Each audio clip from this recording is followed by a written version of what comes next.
VOA news minute के साथ मैं हूं सारा जमान। भारत के दौरे पर आए ईरान की कौमी सिक्योरिटी काउंसिल के चीफ सेक्रेटरी सईद जलीली ने कहा है कि ईरान अपने न्यूक्लियर प्रोग्राम पर मुज़ाकरात इस माह दोबारा शुरू करने पर राजी है, ताहम इसके लिए तारीख और जगह का तयन अब तक नहीं किया गया।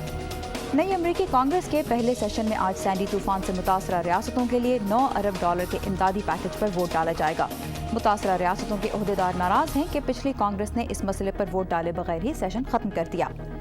फ़लस्तीनी जमात फ़तह के 48वें यौम तासीस के मौके पर गजा में हज़ारों फ़लस्तीनी जमा हैं।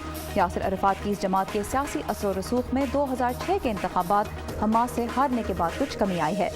और चीन में सजा है बर्फ़ का शहर। 7.5 लाख मुरबा मीटर पर फैले खूबसूरत महलों और मुजस्समों का ये 29वां सालाना मेला कल से बाकायदा शुरू होगा। आप देख रहे थे VOA न्यूज़ मिनट। मज़ीद खबरों के लिए आइए urdu VOA.com पर।